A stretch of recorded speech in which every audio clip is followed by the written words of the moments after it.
नमस्कार दोस्तों, मैं आप सभी का स्वागत करता हूं डिफेंस मास्टर पर और एक नया आपके लिए सेशन लेकर आया हूं for your upcoming NDA and CDS examination, जो कि 14 नवंबर को यहां पर शेड्यूल है।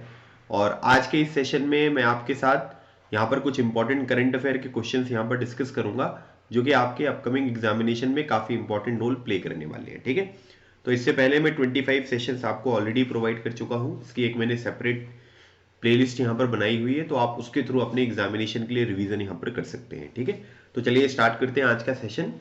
आज का पहला क्वेश्चन देखिए, ये काफी न्यूज में था ये इवेंट।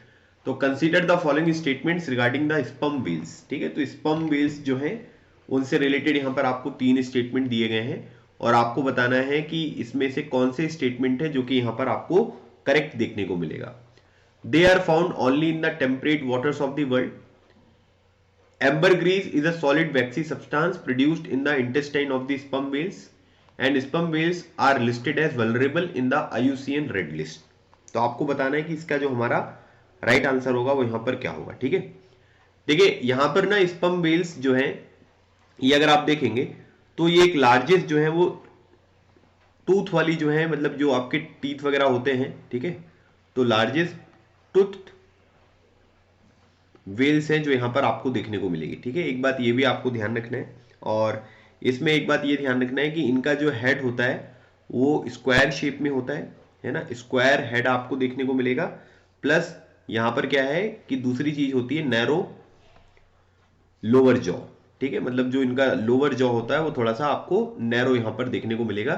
तो इन तीनों चीजों को देखकर आप आसानी से आइडेंटिफाई कर सकते हैं कि स्पर्म वेल्स जो हैं वो यहाँ पर क्या होती हैं। पहली बात यहां पर ये ध्यान रखिएगा कि ये टेम्परेट जो यहां पर वाटर्स होते हैं वहां पर तो मिलते हैं, साथ ही साथ ये ट्रॉपिकल में भी मिलते हैं, है ना। मतलब तो ट्रॉपिकल और टेम्परेट दोनों जगह पर ये आपको मिलेंगे। तो इसका मतलब है कि पहला स्टेटमेंट यहां पर गलत हो गया। अब पहला स्टेटमेंट अगर आपका गलत है तो इसका मतलब ये वाला आंसर, ये वाला ऑप्शन और ये वाला ऑप्शन, ये तीनों ऑप्शन गलत हो गए, है ना। तो राइट आंसर आपने आसानी से जो है वो यहां पर फाइंड आउट कर लिया। ठीक है, अब ये पर्टिकुलर चीज इसलिए मैं आपको बोल रहा हूं पढ़ने के लिए क्योंकि ये सब चीजें ना एग्जामिनेशन में आ सकती हैं, क्योंकि ये बहुत ज्यादा न्यूज वगैरह में था, है ना। तो बेसिकली यहाँ पर क्या है कि जैसे ये यहाँ पर एक एम्बरग्रीस जो एक सॉलिड वैक्सी सब्सटेंस आपको देखने को मिलता है, जिसको हम क्या बोलते हैं, जिसको बोलते हैं वेल का वॉमिट, है ना। ये जो है ये होता है वेल का वॉमिट, जो काफी कॉस्टली वगैरह यहाँ पर बिकता है ना, और इसी वजह से ये न्यूज में भी था। तो आप यहां पर ये कह सकते हैं कि जो सॉलिड वैक्सी सब्सटेंस है ये कहां पर प्रोड्यूस होता है, ये प्रोड्यूस होता है जो स्पर्म वेल्स होती है उनके इंटेस्टाइन में, है ना। तो इसका मतलब ये वाला जो ऑप्शन है स्टेटमेंट, ये आपका बिल्कुल सही है। ठीक है, और एक बात यहां पर ये भी ध्यान रखिएगा कि सारी की सारी जो यहां पर स्पर्म वेल्स होती हैं वो यहां पर इसको प्रोड्यूस नहीं करती हैं, कुछ मात्रा में। अगर मतलब हम यहाँ पर एक परसेंटेज देखेंगे तो करीब 1% की जो स्पर्म वेल्स हैं वो यहाँ पर इसको प्रोड्यूस करेंगे। ठीक है, और दूसरा बात यहां पर है कि स्पर्म वेल्स को जो है वो वल्नरेबल कैटेगरी में रखा गया है आईयूसीएन की। और एक बात यहां पर ये भी ध्यान रखिएगा कि जो साइट्स है, ठीक है, जैसे यहां पर आईयूसीएन है उसी तरीके से एक ऑर्गेनाइजेशन है साइट्स, तो ये आपको इसकी अपेंडिक्स 1 में देखने को मिलेगा। ठीक है, अपेंडिक्स 1। और उसके बाद जो हमारा वाइल्ड लाइफ प्रोटेक्शन एक्ट है, जिसको हम बोलते हैं वाइल्ड लाइफ प्रोटेक्शन एक्ट 1972, तो उसमें भी अगर हम देखेंगे तो ये आपको शेड्यूल 1 में, मतलब कि हाईएस्ट फॉर्म ऑफ कंजर्वेशन जो है वो यहाँ पर आपको देखने को मिल रही है। ठीक है, तो ये कुछ इंपॉर्टेंट चीजें हैं। तो तीसरा स्टेटमेंट भी जो है ये आपका बिल्कुल सही है। चलिए आगे बढ़ते हैं। With reference to the world drug report 2021 consider the following statements, और आपको बताना है कि इन तीनों स्टेटमेंट में से कौन सा स्टेटमेंट है जो कि करेक्ट है। The report highlights that lockdown restrictions during COVID-19 have hampered drug trafficking significantly. The rise in the use of technologies during the pandemic has triggered innovation in drug prevention and treatment services. The World Drug Report is published by the World Health Organization. तो अब आपको बताना है कि इनमें से कौन से स्टेटमेंट हैं जो कि यहां पर आपको सही देखने को मिलेंगे। ठीक है, देखिए सबसे पहली बात यहां पर यह ध्यान रखिएगा कि कोई भी इंपॉर्टेंट रिपोर्ट जब यहां पर आती है तो वो रिलीज कौन करता है ना। उससे क्या होता है कि उससे आपके बहुत सारे क्वेश्चंस वगैरह सॉल्व होने की प्रोबेबिलिटी बढ़ जाती है। जैसे यहां पर क्या दिया गया है कि world health organization world drug report को रिलीज करता है, तो ये बिल्कुल गलत है, क्योंकि इसके लिए जो आपको एक ऑर्गेनाइजेशन देखने को मिलेगा इसको बोलते हैं यूएनओडीसी, है ना, मतलब United Nations office on drugs and crime. ठीक है, जिसकी स्थापना कब हुई थी, 1997 में जो है ये इसकी स्थापना आपको देखने को मिलेगी, तो उनके द्वारा जो है वो ये पर्टिकुलर रिपोर्ट जो है वो यहाँ पर रिलीज करी जाती है। तो तीसरा स्टेटमेंट जो है ये आपका बिल्कुल गलत है। इसका मतलब है कि ये दोनों ऑप्शन जो है ये इसके आंसर नहीं हो सकते हैं, ठीक है। अब एक बात यहाँ पर ये भी समझ में आ रहा है कि दूसरा स्टेटमेंट तो सही है ना, क्योंकि 2 यहां पर भी है और यहां पर भी है, तो 2 तो सही है। मतलब कि the rise in the use of technology during the pandemic has triggered innovation in drug prevention and treatment services, ठीक है। तो इसका मतलब है कि जो दूसरा वाला स्टेटमेंट है ये बिल्कुल सही है। अब बचा यहां पर पहला वाला स्टेटमेंट। तो अभी यहां पर क्या हुआ है कि the report highlighted that lockdown restrictions during covid have hampered drug trafficking significantly, है ना। तो मतलब यहां पर ये बोला जा रहा है कि आप यहां पर ये कह सकते हैं कि इसमें जो ड्रग ट्रैफिकिंग है उसको यहां पर क्या किया कि थोड़ा सा मतलब आप ये कह सकते हैं कि हैम्पर यहां पर किया है, ठीक है। तो मतलब आप ये कह सकते हैं कि इसमें क्या है कि ये एक्सेलरेट हुई है ना, क्योंकि अब चीजें जो है वो बंद हो गई हैं। तो इसकी वजह से आपको पेंजिया 14 करके एक ऑपरेशन भी यहाँ पर इंटरपोल का देखने को मिलेगा। तो काफी सारी गलत गलत तरीके की जो मेडिसिन वगैरह थी वो लोगों को प्रोवाइड की जा रही थी, तो ये एक्सेलरेटेड हुई है। मतलब कि ये वाला जो आपका स्टेटमेंट है पहला वाला, ये बिल्कुल गलत है। मतलब अगर आप थोड़ा सा इसमें नॉर्मल इंटेलिजेंस भी प्रयोग करेंगे तो आपको ये स्टेटमेंट जो है वो यहाँ पर गलत देखने को मिलेगा, ठीक है। तो अभी आपसे पूछा जा रहा है कि करेक्ट स्टेटमेंट कौन सा है, तो केवल एक ही स्टेटमेंट करेक्ट है और वो है ऑप्शन नंबर स्टेटमेंट नंबर 2, और इसका राइट आंसर होगा ऑप्शन नंबर सी। चलिए आगे बढ़ते हैं। Recently in the news AgriStack is, ठीक है। अभी रिसेंटली ये एग्रीस्टैक जो था वो न्यूज में था, ये क्या है? तो a certification scheme for aquaculture product, a portal for jobs mapping the skills of shramiks workers, database that focuses on farmers and the agriculture sector, and identification number to every plot of land in the country। तो आपको बताना है कि इसका जो हमारा right answer होगा वो यहां पर क्या होगा, ठीक है। बताइए इसका जो हमारा राइट आंसर है वो यहां पर क्या होने वाला है, ठीक है, बताइए। तो देखिए इसमें क्या है कि अलग अलग तरीके की 4 ऑप्शन दिए गए हैं। इनमें मैं क्या करूंगा, आपको सबके बारे में जो चीजें हैं वो यहां पर बता दूंगा, ठीक है। तो देखिए यहां पर क्या है कि जो एग्री स्टैक है ये एक डेटाबेस है जो कि फोकस करेगा फार्मर्स के और उनके एग्रीकल्चरल सेक्टर के बारे में, ठीक है। तो मतलब आप यहां पर ये कह सकते हैं कि यहां पर क्या है कि इस क्वेश्चन का जो हमारा राइट आंसर है वो है ऑप्शन नंबर सी, ठीक है। दूसरी बात यहां पर क्या है, अगर आप यहां पर देखेंगे तो इसमें यहां पर जो चीजें बताई जा रही हैं, ठीक है, जैसे एक्वाकल्चर सर्टिफिकेशन के बारे में अगर हम बात करेंगे, अ certification scheme for aquaculture products, तो इसके लिए यहां पर जो आपको ना स्कीम देखने को मिलेगी उसका नाम याद रखिएगा। इसके लिए जो है वो सफारी स्कीम जो है वो यहां पर आपको देखने को मिलेगी, जो इस पर्टिकुलर पर्पस के लिए यहां पर काम करती है, ठीक है। तो सफारी स्कीम जो है वो आपको देखने को मिलेगा, ठीक है। उसके बाद यहां पर क्या है कि भाई जो भी जॉब्स वगैरह की मैपिंग करने के लिए, है ना, जो वर्कर्स वगैरह हैं उनके लिए जो यहाँ पर पोर्टल स्टार्ट किया गया है ना, तो उसको क्या बोलते हैं, उसको बोलते हैं सक्षम पोर्टल, ठीक है। एक ये नाम आपको याद रखना है। तो इस पर्टिकुलर पर्पस के लिए जो पोर्टल है उसका नाम सक्षम पोर्टल आपको देखने को मिलेगा, ठीक है। मतलब कि श्रमिक शक्ति मंच, ठीक है, श्रमिक शक्ति मंच। और उसके बाद यहां पर क्या है कि जो भी number of every plot and land in the country है उनका आइडेंटिफिकेशन करने के लिए एक यहां पर आप ये कह सकते हैं कि एक स्कीम स्टार्ट करी गई है जिसको बोलते हैं ULPIN स्कीम, है ना, ULPIN स्कीम। और ये स्कीम का फुल फॉर्म है unique land parcel identification number, ठीक है। तो इसमें क्या होगा कि जितने भी यहाँ पर प्लॉट वगैरह होंगे लैंड के उनको उस नंबर से यहाँ पर इंडिकेट किया जाएगा, है ना। तो एग्री स्टैक जो था वो डेटाबेस है जो कि फार्मर्स और उनकी एग्रीकल्चर सेक्टर से रिलेटेड है। सफारी स्कीम में क्या होगा कि जो एक्वाकल्चर प्रोडक्ट है उनका सर्टिफिकेशन यहाँ पर किया जाएगा। जो भी यहाँ पर वर्कर्स है उनकी स्किल्स वगैरह के लिए जो पोर्टल है उसका नाम है सक्षम पोर्टल, जिसको बोलते हैं श्रमिक शक्ति मंच पोर्टल। और जो भी प्लॉट वगैरह है उनके आइडेंटिफिकेशन के लिए ULPIN स्कीम जो है वो यहाँ पर स्टार्ट करी गई जिसको बोलते हैं unique land parcel identification number, ठीक है। So right answer is option number C. चलिए आगे बढ़ते हैं। Consider the following statements regarding the African swine fever, ठीक है। तो अफ्रीकन स्वाइन फीवर से रिलेटेड जो है वो आपको 3 स्टेटमेंट दिए गए हैं और आपसे ये पूछा जा रहा है कि इनमें से कौन सा स्टेटमेंट है जो कि करेक्ट नहीं है। पहली बात है, it is also known as hog cholera. It is a highly contagious and fatal disease with mortality about 100%. Despite being one of the most economically damaging viral diseases, it is not listed in the World Organization for Animal Health. तो आपको बताना है कि इसका जो हमारा इसमें से सही स्टेटमेंट्स है वो यहाँ पर क्या है, ठीक है। देखिए सबसे इंपॉर्टेंट बात आप यहाँ पर अगर देखेंगे कि सबसे इंपॉर्टेंट चीज जो है, जैसे सबसे इंपॉर्टेंट यहां पर अगर हम देखेंगे तो अफ्रीकन जो यहाँ पर स्वाइन फीवर है, जिसको हम यहाँ पर ASF के नाम से भी जानते हैं, ठीक है। ASF मतलब होता है अफ्रीकन स्वाइन फीवर, और मतलब यहाँ पर आप ये कह सकते हैं कि ये एक एनिमल डिसीज है, ठीक है, और जिसकी वजह से आप ये कह सकते हैं कि जो भी डोमेस्टिक और वाइल्ड पिग्स वगैरह होते हैं उनके ऊपर इसका इम्पैक्ट यहाँ पर पड़ता है, ठीक है। और दूसरी बात यहाँ पर अगर आप देखेंगे तो यहाँ पर बोला जा रहा है कि it is highly contiguous and fatal disease with mortality about 100%, ठीक है। मतलब आप यहाँ पर ये कह सकते हैं कि इसमें फीवर वगैरह यहाँ पर आएगा और उसका कोई क्योर नहीं है, और इसी वजह से यहाँ पर क्या होता है कि एनिमल्स वगैरह जो है उनकी मोर्टिलिटी जो है वो आपको बहुत ज़्यादा देखने को मिलती है। तो इसका मतलब है कि ये हाईली कॉन्टिजियस है और एक फैटल डिसीज आपको देखने को मिलेगी, ठीक है। तो ये आपको ध्यान रखना है। और उसके बाद यहाँ पर ये वाली जो बात है ना, ये पहला बोला जा रहा है कि it is also known as hog cholera. तो ये क्या है, ये यहाँ पर गलत है, ठीक है, क्योंकि यहाँ पर ना एक और स्वाइन फीवर होता है जिसको बोलते हैं क्लासिकल स्वाइन फीवर, ठीक है। ये हो गया आपका क्लासिकल स्वाइन फीवर। तो क्लासिकल स्वाइन फीवर जो होता है उसको अगर हम यहाँ पर देखेंगे तो उसको हम यहाँ पर हॉग कॉलरा कहते हैं, ठीक है। अफ्रीकन स्वाइन फीवर को हॉग कॉलरा जो है वो नहीं कहा जाता है।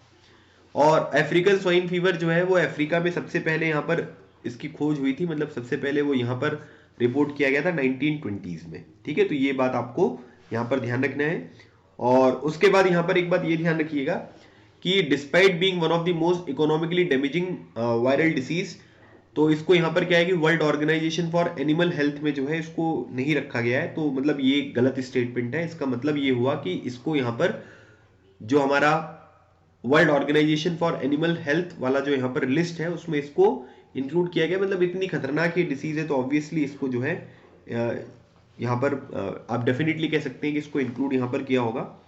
और एक बात यहाँ पर ये ध्यान रखिएगा कि ये world organization for animal health जो है इसमें 182 कंट्रीज हैं जो कि आपको मेंबर देखने को मिलेंगी, ठीक है। और इंडिया भी जो है वो यहाँ पर इसका मेंबर है, ठीक है। तो ये क्या करते हैं कि जो भी डेडली डिसीज या इंपॉर्टेंट डिसीज होती है एनिमल्स के लिए, ठीक है, उनका एक पूरा का पूरा जो है वो लिस्ट बनाते हैं और उसके बेसिस पे इनको गाइडलाइंस यहाँ पर कंट्रीज को दी जाती हैं ताकि यहाँ पर चीजें जो है वो कंट्रोल की जा सके। तो अभी आपसे ये पूछा गया है कि कौन कौन से स्टेटमेंट करेक्ट नहीं है ना। तो पहला नहीं और तीसरा नहीं है। So right answer is option number A. चलिए क्वेश्चन नंबर 5 देखिए। With reference to the light detection and ranging consider the following statements, ठीक है। तो लाइट डिटेक्शन एंड रेंजिंग, जैसे रेडियो डिटेक्शन एंड रेंजिंग होता है रडार, उसी तरीके से लाइट डिटेक्शन एंड रेंजिंग की बात हो रही है। 3 स्टेटमेंट दिए गए हैं और आपसे पूछा जा रहा है कि इनमें से कौन सा स्टेटमेंट है जो कि सही है। It is a remote sensing method that uses light to measure variable distances. lidar is a commonly used to make high resolution maps, and lidar receive that light signals from the satellite and measure the required distance of any object। तो आपको बताना है कि इसमें से कौन सा right answer है जो कि आपको देखने को सही मिलेगा, ठीक है। करेक्ट स्टेटमेंट्स बताने। सबसे पहली बात, इसका फुल फॉर्म याद रखिएगा, लाइट डिटेक्शन एंड रेंजिंग इसको हम यहाँ पर कहते हैं। ये एक रिमोट सेंसिंग मेथड है जो कि यहाँ पर क्या करती है कि लाइट को यूज करती है, ठीक है, in the form of a pulsed laser, ठीक है। और बेसिकली यहाँ पर क्या होता है कि एक रिमोट सेंसिंग मेथड है जो कि लाइट को मेजर करती है एक वेरिएबल डिस्टेंस की तरह, ठीक है। Uses light to measure variable distance, मतलब लाइट को यहाँ पर क्या करेगा, ये जो एक पल्स्ड यहाँ पर लेजर होती है, ठीक है, उसकी तरह यहाँ पर जो है इसका प्रयोग करेगा पल्स्ड लेजर की तरह, और उससे यहाँ पर क्या होगा कि जो भी डिस्टेंस वगैरह होती है वो यहाँ पर मेजर करी जाती है, ठीक है। तो इसका मतलब ये बिल्कुल यहाँ पर सही है। दूसरी बात, अगर आप यहाँ पर देखेंगे तो इसके कई सारे उपयोग हैं, उसमें से एक उपयोग जो है वो हाई रिजोल्यूशन जो मैप्स वगैरह होते हैं उनको बनाने में किया जाता है। बाकी अगर आप सर्वेइंग में देखेंगे, जियोलॉजी, फॉरेस्ट्री, ज्योग्राफी, अलग अलग जगह पर इसका प्रयोग होता है। और उसके बाद यहाँ पर क्या है कि इसमें अगर हम देखेंगे तो lidar receive light signal from the satellite. तो अब इसमें यहाँ पर एक चीज अगर आप देखोगे तो यहाँ पर क्या है कि इसका प्रिंसिपल आपको समझना है, क्योंकि ये वाला जो पॉइंट आपको दिया गया ना प्रिंसिपल के ऊपर है, ठीक है। अब यहां पर क्या होता है, जैसे इसमें बोला गया कि lidar receive light from the satellite and measure that required distance of any object, ठीक है। तो यहां पर क्या होता है कि अगर आप देखोगे कि जैसे हम लोग यहां पर क्या करते हैं, जैसे मैंने आपको सोनार वगैरह के बारे में भी अपनी क्लासेस में कई बार पढ़ाया हुआ है, साउंड नेविगेशन एंड रेंजिंग, ठीक है। अगर मान लीजिए कि यहां पर कोई एक ऑब्जेक्ट है, ठीक है, इस ऑब्जेक्ट पर हमने ये एक शिप मैंने यहाँ पर इस तरीके से बना दिया, ठीक है। अब यहाँ से मैंने जो है वो जो हमारी साउंड वेव्स होती हैं, ठीक है, उनको मैंने भेजा, ठीक है। अब यहाँ से लेकर यहाँ तक की डिस्टेंस अगर मैं मान लेता हूँ कि d है, तो सोनार में क्या होता है कि भाई एक ट्रांसमीटर होता है, एक रिसीवर होता है। तो यहाँ से जो ये सोर्स से लाइट यहाँ पर गई है, इनको दोबारा ये रिसीव कब करेगा, तो उसमें क्या होगा कि हम टाइम जो है वो कैलकुलेट कर सकते हैं, है ना। टाइम कैलकुलेट कर लिया हमने, और उसके बाद हमें ये भी पता है कि जो सोर्स है उसकी स्पीड यहाँ पर क्या है ना। टाइम और स्पीड जो है वो हमको पता है, क्यों, क्योंकि यहां से अगर मान लीजिए फॉर एग्जांपल मैं आपको सोनार का एग्जांपल लेकर बता रहा हूं कि आपने क्या किया कि जो भी यहां पर आपकी रेंज, जैसे अल्ट्रासोनिक यहाँ पर हमने यहाँ पर जो फ्रीक्वेंसी है वो वाली जो यहाँ पर साउंड था वो भेजा, ये टकराया, वापिस आया, तो टाइम मुझे पता है कि कब यहाँ पर ये वापिस आया और किस स्पीड में हमने उन वेव्स को भेजा, ये भी हमको पता है। तो मैं यहाँ पर डिस्टेंस को कैलकुलेट कर सकता हूँ कि नहीं कर सकता हूँ। तो सेम प्रिंसिपल जो होता है वो यहाँ पर क्या होता है कि वही लिडार का भी प्रिंसिपल आपको देखने को मिलेगा, है ना। मतलब ये क्या करेगा कि ये लेजर जो है वो लाइट यहाँ पर थ्रो करेंगे, है ना, और सरफेस पर, और कैलकुलेट करेंगे कि वापस कब तक यहाँ पर लाइट आती है, और उसके बेसिस पे फिर यहाँ पर जो डिस्टेंस वगैरह होती है वो यहाँ पर पता किया जाता है, ठीक है। तो इसका सिंपल सा फॉर्मूला यहाँ पर ये है। लेकिन इसमें क्या बोला जा रहा है कि lidar receive light signal from the satellite and measure the required distance of any object, तो ये बिल्कुल गलत है। तो इसमें लेजर की हेल्प से यही वाला जो कॉन्सेप्ट है ये यहाँ पर अप्लाई होता है, ठीक है। तो करेक्ट स्टेटमेंट पूछा जा रहा है, so right answer is option number B. Option number B जो है ये हमारे इस क्वेश्चन का राइट आंसर हो गया, ठीक है। चलिए भाई आगे बढ़ते हैं। क्वेश्चन नंबर नेक्स्ट देखिए यहां पर दिया हुआ है। अगले क्वेश्चन में यहां पर बताया जा रहा है कि आपसे दो स्टेटमेंट दिए गए और आपसे यह पूछा जा रहा है कि इनमें से कौन सा है जो कि आपको यहां पर सही देखने को मिलेगा, ठीक है। मतलब सही स्टेटमेंट आपको बताने हैं। दो स्टेटमेंट दिए गए। पहला स्टेटमेंट जो दिया गया कि the ministry of social justice and empowerment is the nodal ministry for the implementation of national action plan for drug demand reduction, ठीक है। तो ड्रग डिमांड में रिडक्शन करने की जो नोडल एजेंसी है ना, जो कि उसका स्कीम का इंप्लीमेंटेशन यहां पर करेगी, वो ministry of social justice and empowerment है। India is a signatory to the single convention on narcotics drugs 1961 and convention on psychotropic substances 1971। तो आपको बताना है कि इनमें से कौन सा स्टेटमेंट है जो कि यहां पर आपको सही देखने को मिलेंगे, ठीक है। देखिए सबसे इंपॉर्टेंट बात, हमारे देश में एक एक्शन प्लान जो है वो यहां पर चल रहा है जिसको बोलते हैं NAPDDR, ठीक है। NAPDDR जो है इसको अगर हम यहां पर देखेंगे तो इसको बोलते हैं national action plan for drug demand reduction, और इसका जो टाइम पीरियड है अगर आप देखेंगे तो ये 2018 से 2025 तक आपको ये काम करता हुआ दिखाई देगा, जिसमें हमें क्या करना है कि जो ड्रग डिमांड है उसमें थोड़ा उसको रिडक्शन यहां पर लेकर आना है। और इसके लिए जो मिनिस्ट्री यहां पर बनाई गई है नोडल एजेंसी, वो है सोशल जस्टिस एंड एम्पावरमेंट, ठीक है। अब यहां पर क्या होगा कि मतलब आप ये कह सकते हैं कि जो भी एडवर्स कॉन्सिक्वेंसेज होते हैं ड्रग एब्यूज के, उसको हमको यहां पर क्या करना है कि रिड्यूस करना है, ठीक है। जिसमें एजुकेशन होगा, डी एडिक्शन वगैरह होगा, रिहेबिलिटेशन वगैरह यहां पर किया जाएगा। इस तरीके से जो है वो सारे के सारे यहां पर काम आपको देखने को मिलेंगे, ठीक है। और अगर हम यहां पर बात करेंगे, देखिए जो भी यहां पर इलिसिट यूज होते हैं ड्रग्स के, तो उसके बारे में अगर हम देखेंगे तो एक तो यहां पर क्या है कि single convention on narcotics drugs 1961 है एक, ठीक है। उसके बाद convention on psychotropic substances act जो है वो 1971 का देखने को मिलेगा, और एक यूनाइटेड नेशन का भी यहां पर एक एक्ट देखने को मिलेगा जिसको बोलते हैं कि illicit traffic in narcotics drugs and psychotropic substances 1988। मतलब कि आप ये कह सकते हैं कि यूनाइटेड नेशन का जो एक्ट है, ठीक है, वो कब का है 1988। इन तीनों को, ठीक है, all three sign by India, ठीक है, इन तीनों को जो है वो इंडिया ने साइन किया है, ठीक है, साइंड बाय इंडिया। भारत ने इन तीनों को जो है वो यहां पर साइन किया है। तो इसका मतलब है ये स्टेटमेंट भी जो है ये आपका बिल्कुल सही है। So right answer is option number C, ठीक है। चलिए आगे बढ़ते हैं। कंसीडर द फॉलोइंग पेयर्स, ठीक है। अब इसमें क्या है कि इसमें थोड़ा सा पेयर्स जो है वो आपको दिए गए हैं, है ना। थोड़ा यहां पर ये टाइपिंग में गड़बड़ हुई है, तो मैं ना थोड़ा सा आपको ये बता देता हूं कि लेफ्ट साइड वाली चीजें कौन कौन सी है और राइट साइड वाली चीजें कौन कौन सी है, ठीक है। मैं थोड़ा सा यहां पर एक डिफरेंशिएशन यहां पर कर देता हूं, ठीक है। एक लाइन ये है तो लेफ्ट साइड में यहां पर ये लिखा हुआ है और राइट साइड में जो है वो यहां पर ये रखा है। तो आप ये देख लीजिएगा, यहां पर दिया हुआ है उद्यम रजिस्ट्रेशन पोर्टल, ठीक है, ये आपका लेफ्ट वाला है, ठीक है, ये लेफ्ट पार्ट में है और बाकी जो है वो राइट पार्ट में है, ठीक है। फिर उसके बाद एमएसएमई संबंध, ठीक है, ये वाला जो पार्ट है ये आपका लेफ्ट पार्ट में है और बाकी राइट पार्ट में है। और उसके बाद फिर ये है एस्पायर इनिशिएटिव, ये आपका लेफ्ट पार्ट में और बाकी राइट पार्ट में है, ठीक है। तो बस ये थोड़ा सा आप ये देख लीजिएगा, इसमें मैंने आपको वैसे बता ही दिया है। तो अब यहां पर बोला गया है कि उद्यम रजिस्ट्रेशन है ना, मतलब यहां पर initiative to promote MSME sector और उनका पर्पस क्या है, ठीक है। इस तरीके से ये दो चीजें यहां पर बताई गई हैं। अब जैसे उद्यम रजिस्ट्रेशन पोर्टल के बारे में बोला गया है और आपको ये बताना है कि इनमें से करेक्टली मैच जो है वो यहां पर कौन से हैं, ठीक है। तो Udyam registration portal MSMEs can directly register their cases about delayed payment by central state department.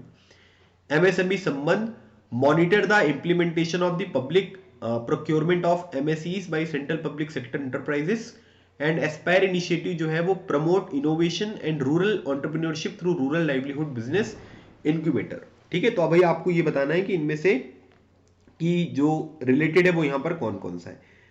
तो देखिए इसमें ना आपको एक बात ये ध्यान रखनी है कि जैसे अगर हम यहां पर देखेंगे उद्यम रजिस्ट्रेशन पोर्टल के बारे में, है ना, तो उद्यम रजिस्ट्रेशन पोर्टल जो है आप यहां पर ये कह सकते हैं कि इसमें बोला गया है कि MSMEs can directly register their cases about delayed payment by central state department. तो ये क्या है, ये आपका बिल्कुल गलत है ना। इसका कारण यहां पर क्या है, क्योंकि अगर आप यहां पर देखोगे तो इसमें जैसे अगर आप उद्यम रजिस्ट्रेशन के बारे में देखोगे तो उद्यम रजिस्ट्रेशन बेसिकली यहां पर करता क्या है ये भी आप जान लीजिए।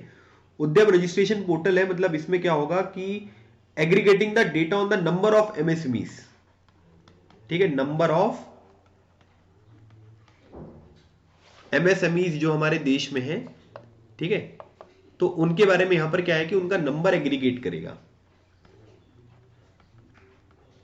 Number of MSMEs in the country, ठीक है। ये चीज जो है ये आपको देखने को मिलेगा।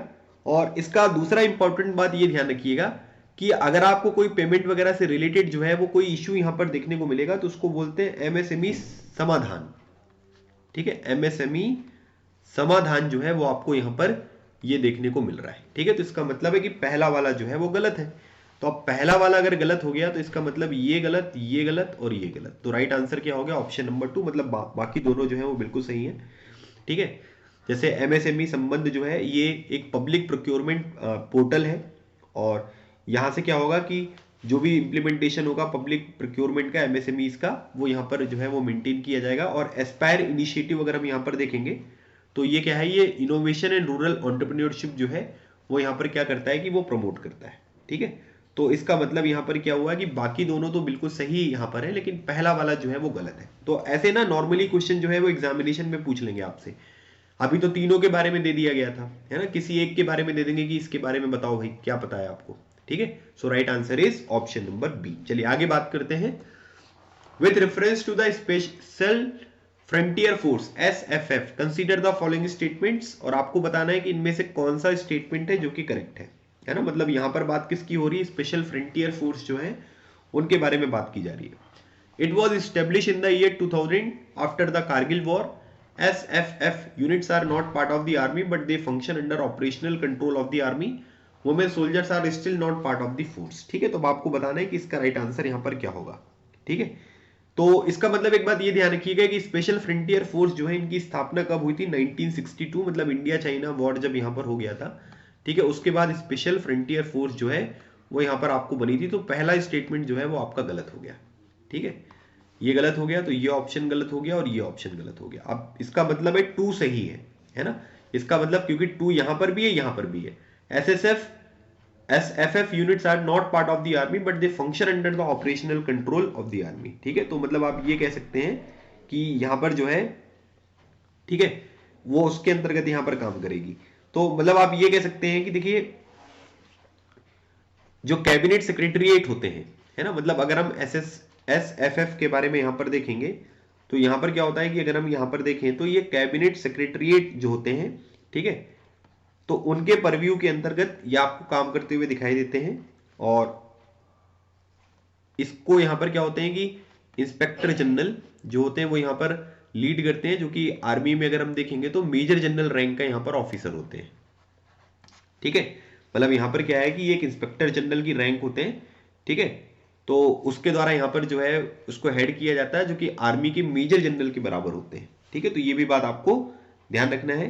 और उसके बाद यहाँ पर क्या है, इसमें अलग अलग तरीके की जो बटालियंस होती हैं, है ना, मतलब जो ये एसएफएफ आपको यहाँ पर देखने को मिल रहा है, तो इसमें जो अगर हम बटालियंस यहाँ पर देखेंगे तो इन बटालियंस का नाम क्या होता है, इनको बोलते हैं विकास बटालियंस, ठीक है। तो विकास बटालियंस इनका नाम होता है। और इसमें क्या है कि आप ये कह सकते हैं कि आर्मी का पार्ट नहीं होता है, बट ये ऑपरेशनल कंट्रोल होता है आर्मी का, है ना, क्योंकि कैबिनेट सेक्रेटरीट के ये परव्यू में काम करते हैं। इंस्पेक्टर जनरल जो है वो उसको हेड करते हैं, जो कि आर्मी के एक मेजर जनरल रैंक के ऑफिसर यहाँ पर होते हैं, ठीक है। तो ये बात ध्यान रखना है। और उसके बाद इनकी ट्रेनिंग वगैरह जो है वो बहुत ज़्यादा अच्छी होती है, ठीक है। तो मतलब आप ये कह सकते हैं कि स्पेशल फोर्स यूनिट जो कर सकती है, तो उसी तरीके से ये भी यहाँ पर काम करते हैं। और उसके बाद यहाँ पर क्या है कि इसमें इनिशियली ना जो तिब्बत के रिफ्यूजीज थे, है ना, जो तिब्बतन आपको रिफ्यूजीज देखने को मिलेंगे, ठीक है, उन लोगों को यहाँ पर इसमें स्टार्टिंग में जो है वो इनिशियली यहाँ पर रिक्रूट किया गया था, ठीक है।